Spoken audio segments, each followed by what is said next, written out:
Hi hello നമസ്കാരം. എൻ്റെ പേര് ബിജു. അപ്പോൾ ഇന്ന് ഒരു ചെറിയൊരു വീഡിയോ അല്ല, നല്ല കാര്യമായിട്ടുള്ളൊരു വീഡിയോ ആയിട്ടാണ് വന്നേക്കുന്നത്. കാര്യം വേറൊന്നുമല്ല, നമ്മുടെ നൈറ്റ് സർവീസ് സ്ലീപ്പർ ബസ് നിങ്ങൾക്ക് എല്ലാവർക്കും അറിയാം. കർണാടകയിൽ അതായത് ബാംഗ്ലൂരേക്ക് സർവീസ് നടത്തുന്ന, ബാംഗ്ലൂരായാലും മൈസൂരായാലും സർവീസ് നടത്തുന്ന ബസ്സുകൾക്ക് ഇപ്പോൾ പാർട്ടീഷൻ വേണ്ട എന്നാണ്, അതായത് സെപ്പറേറ്റ് ക്യാബിൻ ഡോർ വേണ്ട എന്നാണ് കർണാടക സർക്കാർ അല്ലെങ്കിൽ കർണാടക MVD തീരുമാനിച്ചിരിക്കുന്നത്. അതിൻ്റെ പേരിൽ ഒരുപാട് വാഹനങ്ങൾക്ക് ഭീമമായ തുക ഫൈനായിട്ട് കിട്ടുകയും അത് ഡോർ അഴിച്ചു മാറ്റേണ്ട ഒരു അവസ്ഥ വരികയും ചെയ്തിട്ടുണ്ട്. അപ്പോൾ അങ്ങനെ സംഭവിച്ചതിൻ്റെ കൂട്ടത്തിൽ അതിലുണ്ടായിരുന്ന ഒരു സാഹചര്യം എന്ന് വെച്ച് കഴിഞ്ഞാൽ, ഒന്നും ബ്രേക്ക് ചെയ്യുമ്പോഴത്തേക്ക് കസ്റ്റമർ നേരെ താഴോട്ട് വന്നിട്ട് ഗ്ലാസ്സിലടിച്ച് വീഴുന്നതും താഴേക്ക് പുറത്തോട്ട് എഞ്ചിൻ റൂമിലേക്ക് വീഴുന്നതൊക്കെ, അങ്ങനെയുള്ള ഒരുപാട് സാഹചര്യങ്ങൾ ഉണ്ടായിട്ടുണ്ട്. അപ്പോൾ അതിലുപരിയുള്ള ഒരു കാര്യം എന്ന് വെച്ച് കഴിഞ്ഞാൽ, നൈറ്റ് സർവീസ് സ്ലീപ്പർ ബസ്സിനെ ആശ്രയിക്കുന്ന യാത്രക്കാരുടെ ഒരു ബുദ്ധിമുട്ടാണ്. അപ്പോൾ ഈ ഇടയ്ക്ക് എനിക്ക് വന്നൊരു അനുഭവമാണ് കേട്ടോ. ഈ ഇടയ്ക്ക് എനിക്ക് വന്നൊരു അനുഭവം എന്ന് പറയുമ്പോൾ, നമ്മൾ മലപ്പുറത്ത് കോട്ടക്കിലുള്ള സ്ഥലത്താണ്. അപ്പം ഞാൻ ഡ്രൈവ് ചെയ്യുന്നത് എന്ന് വെച്ച് കഴിഞ്ഞാൽ തിരൂര് ബാംഗ്ലൂർ വണ്ടിയിലാണ്. എന്ന് വെച്ചാൽ തിരൂർ ബാംഗ്ലൂർ വണ്ടി എന്ന് പറയുമ്പോൾ സിംഗിൾ ഡ്രൈവറാണ്.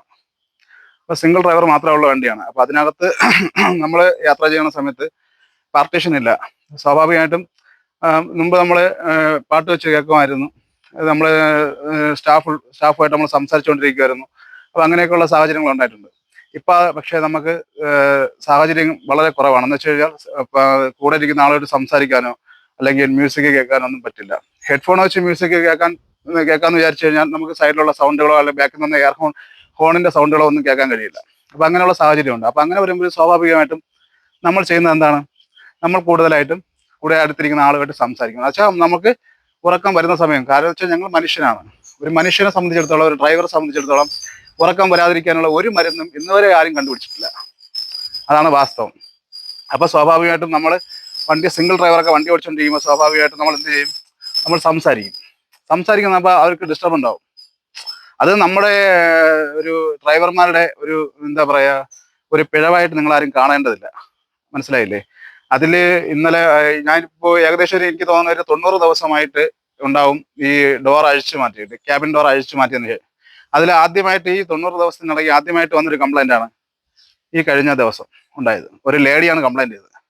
അവർക്ക് ഉറങ്ങാൻ കഴിഞ്ഞിട്ടില്ല, ഭയങ്കര ബുദ്ധിമുട്ടായിരുന്നു എന്ന് പറയും. പക്ഷെ അവർ കംപ്ലൈൻറ്റ് ചെയ്യുന്ന എപ്പോഴാണ്, അവർ ഇറങ്ങിപ്പോകുമ്പോഴാണ്. അവർക്ക് ബുദ്ധിമുട്ടുണ്ടായ സമയത്ത് എപ്പോഴെങ്കിലും വന്ന് നമ്മൾ സംസാരിച്ച് തുടങ്ങിയപ്പോഴാണ്. ഞാനും എൻ്റെ കൂടെയുള്ള പയ്യനുമായിട്ട് സംസാരിച്ച് തുടങ്ങിയത് ഏകദേശം ഒരു 5:30-6 മണി സമയത്താണ്. അവർ ഇറങ്ങിപ്പോകുന്നത് രാവിലെ 8:30 മണിക്കാണ്. ഈ 5:30-6 മണി സമയത്താണ് ഞങ്ങൾ സംസാരിച്ചു തുടങ്ങുന്നത്. ആ സമയം വരെ ഞങ്ങൾ സംസാരിച്ചിട്ടില്ല. ഈ 5:30-6 മണി സമയം എന്ന് പറയുമ്പോഴത്തേക്ക് നമ്മളെ ബാംഗ്ലൂരിൽ നിന്ന് വരുന്ന വണ്ടി എന്ന് പറയുമ്പോഴത്തേക്ക് ഏകദേശം താമരശ്ശേരി ചുരം ഇറങ്ങുന്ന സമയമാണ്. ആ ചുരം ഇറങ്ങുന്ന സമയത്ത് സ്വാഭാവികമായിട്ട് ഞങ്ങൾ സംസാരിക്കും. കാരണം താഴത്തെ വണ്ടി നോക്കണം, അവിടുന്ന് വണ്ടി ഉണ്ടോ നോക്കണം എന്നൊക്കെ ഇങ്ങനെ സംസാരിക്കും, സ്വാഭാവികമാണ്. ആ ഒരു സംസാരം അവർക്ക് ഡിസ്റ്റർബായി എന്നാണ് അവർ പറയുന്നത്. അത് മാത്രമല്ല, അതിന് മുമ്പ് ചിലപ്പോൾ നമ്മൾ 10 മണി 11 മണി സമയത്തൊക്കെ നമ്മൾ സംസാരിക്കും. നമ്മളിങ്ങനെ ചുമ്മാ നമ്മൾ രണ്ടുപേർ വണ്ടിക്കകത്തിരിക്കുമ്പോഴത്തേക്കും മുഖമായിട്ട് നല്ല വണ്ടി ഓടിക്കുന്നത്, സ്വാഭാവികമായിട്ട് സംസാരിക്കും. നമുക്കറിയാം ബുദ്ധിമുട്ടുണ്ടാവും, നിങ്ങൾക്ക് ബുദ്ധിമുട്ടുണ്ടാവും ഞങ്ങൾക്കറിയാം. പക്ഷേ വേറെ നിവർത്തിയില്ല. നിങ്ങളെക്കാട്ടി ആവശ്യം ഞങ്ങൾക്കാണ് ഇത് പാർട്ടീഷൻ വേണമെന്ന്. ഇത് എനിക്ക് മാത്രം ഉണ്ടായ അനുഭവമല്ല, ഒരുപാട് ഡ്രൈവർമാർക്ക് ഉണ്ടായ അനുഭവമാണ്. അവരാരും ഇത് പൊളി പറയുന്നില്ലെന്നേ ഉള്ളൂ. കുറച്ച് ആൾക്കാർ എൻ്റെ അടുത്ത് വിളിച്ച് പറഞ്ഞിട്ടുണ്ടായിരുന്നു. ഇന്നിപ്പോൾ ഇതൊരു കംപ്ലൈൻ്റ് ആയിട്ട് എനിക്ക് തന്നെ വന്നപ്പോൾ എനിക്കിത് ഇങ്ങനെ ഒരു സോഷ്യൽ മീഡിയ കൂടി നിങ്ങൾ അറിയിക്കണമെന്നുണ്ടായിരുന്നു. നിങ്ങൾ ആദ്യം മനസ്സിലാക്കുക, നമ്മൾ ഡ്രൈവർമാർ വണ്ടി ഓടിക്കുമ്പോൾ ഒരിക്കലും ഒരു കാരണവശാലും ഉറങ്ങാതിരിക്കാൻ വേണ്ടിയിട്ടുള്ള ഒരു മരുന്നും ഒരു ഗവൺമെൻറ്റും ഇന്നത് വരെ ഈ ഇന്ത്യയിൽ അല്ലെങ്കിൽ ഈ രാജ്യത്ത് കണ്ടുപിടിച്ചിട്ടില്ല. മറ്റുള്ള രാജ്യങ്ങൾ വെച്ച് നോക്കുമ്പോൾ അവർക്ക് 4 മണിക്കൂർ 5 മണിക്കൂർ നൈറ്റ് ഓടിയിട്ട് വണ്ടി സൈഡാക്കാൻ പറ്റും. അല്ലെങ്കിൽ മിക്കവാറും 2 ഡ്രൈവർമാർ കാണും. ഇപ്പം തിരുവനന്തപുരം ടു ബാംഗ്ലൂർ ഓടുന്ന വണ്ടിക്കാണ് 2 ഡ്രൈവറുണ്ട്. എറണാകുളം ടു ബാംഗ്ലൂർ 2 ഡ്രൈവർമാരുണ്ട്. അതേപോലെ കൊല്ലം ടു ബാംഗ്ലൂർ 2 ഡ്രൈവർമാരുണ്ട്. പക്ഷേ കോഴിക്കോട് ടു ബാംഗ്ലൂർ സിംഗിൾ ഡ്രൈവറാണ്. കണ്ണൂർ ടു ബാംഗ്ലൂർ സിംഗിൾ ഡ്രൈവറാണ്. കാസർഗോഡ് ടു ബാംഗ്ലൂർ സിംഗിൾ ഡ്രൈവറാണ്. നിങ്ങൾ ആദ്യം മനസ്സിലാക്കുക, സിംഗിൾ ഡ്രൈവറായിട്ട് വണ്ടി ഓടിക്കുമ്പോഴത്തേക്ക് സ്വാഭാവികമായിട്ടും രണ്ടുപേര് വണ്ടിക്കകത്തുണ്ടെങ്കിൽ അവർ തങ്ങൾ സംസാരിക്കും. സ്വാഭാവികമായിട്ടൊരു കാര്യമാണ്. മൊബൈലിൽ സംസാരിക്കാൻ പറ്റുമോ? ഇല്ല. മൊബൈലിൽ സംസാരിച്ചാൽ ഉണ്ടാകുന്ന കാര്യം എന്താണ്, എന്തെങ്കിലും ഒരു അപകട സാധ്യത ഉണ്ടായി കഴിഞ്ഞാൽ ആദ്യം അവർ നോക്കുന്നത് ഡ്രൈവർ എത്ര മണിക്കൂർ മൊബൈൽ സംസാരിച്ചു എന്നാണ്. കോൾ റെക്കോർഡുള്ള മൊബൈലാണ്. കോൾ റെക്കോർഡുള്ള മൊബൈൽ അവർ ആദ്യം നോക്കുന്നത് ഡ്രൈവർ തന്നെയാണോ സംസാരിച്ചിട്ടുണ്ടാകുമെന്നാണ്. അപ്പോൾ ഞാൻ ഓടിക്കുന്ന വണ്ടിയിൽ എൻ്റെ നമ്പറാണ് അപ്ഡേറ്റ് ചെയ്തിട്ടുള്ളത്. പക്ഷെ എൻ്റെ ഫോൺ ഉപയോഗിക്കുന്നത് എൻ്റെ അറ്റൻഡറാണ്, എൻ്റെ കൂടെയുള്ള പയ്യനാണ് എൻ്റെ ഫോൺ ഉപയോഗിക്കുന്നത്.